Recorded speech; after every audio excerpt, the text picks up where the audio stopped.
with each other. If you have issues in this state like Benue and others, you can see that both the judiciary, the legislature, and the executive, they are working hand in glove, okay, to address whatever issues are arising in their distinct states. But in us, there's infighting.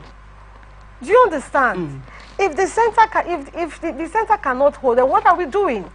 If the persons that are meant to run the government, to run the state, they are loggerheads, what are we talking about? Okay, now the Senate has okayed the declaration of the state of emergency, but then they give conditions. We see that when the governor was suspended, they now appointed a sole administrator, which is about to retire.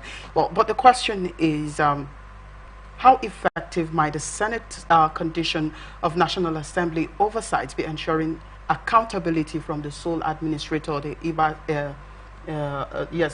right?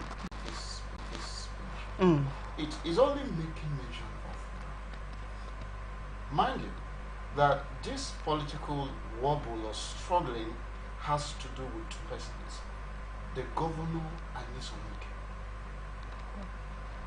And in that speech, the president did not in any way make mention of the other party.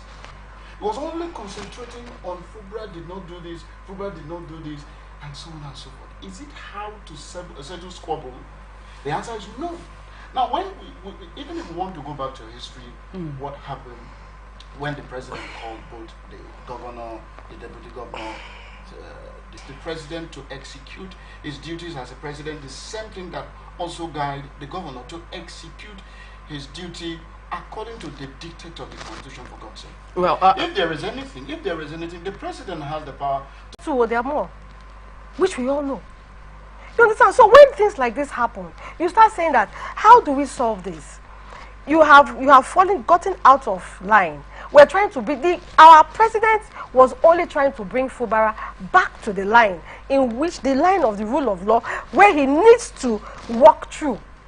All right. So just one last question. How might the suspension of these elected officials, the governor, deputy governor, as well as the River State House of Assembly members, how is this going to impact public trust in governance, most especially in River State moving forward? There is going to be public trust in governance, because if you can remember what the president said. He said they are there, okay, they are being suspended for like 6 months to start. Initial period of 6 months. But he is not saying it mustn't be the total 6 months.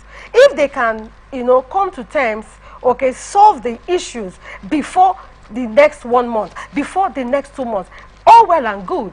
And that is what the populace is looking out for them to do. I believe once this is solved, and in the nearest possible time, I bet you the populace, the Rivers people, and the rest of Nigerians, they will, in fact, the trust in which they have in the government will even appreciate. All right, so let's take a look at our next story. Well, President of the Nigerian State raised the point of order to which Akpabio was hesitant to oblige. The angry Akpabio reminded Seriake Dixon in a witty manner. So Akpabio said, Senator Seriake Dixon, let's not argue. If we argue, it won't be good for any of us. We are all distinguished people. You were a former governor. I was a former governor. Please turn off your mic and sit down.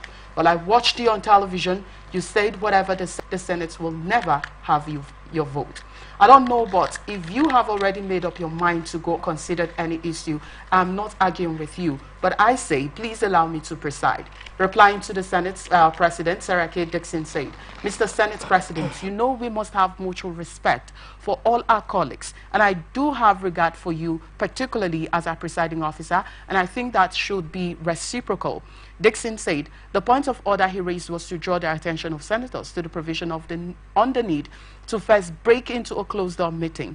The motion to close the door was immediately raised by the Senate leader and seconded by the minority leader. Well, Senator Abamoro and the Senate went into a closed-door session. Well, I'll begin with you, Dr. Harry. With all of this, we've been debating about this state of emergency issue, and now this is also happening in the National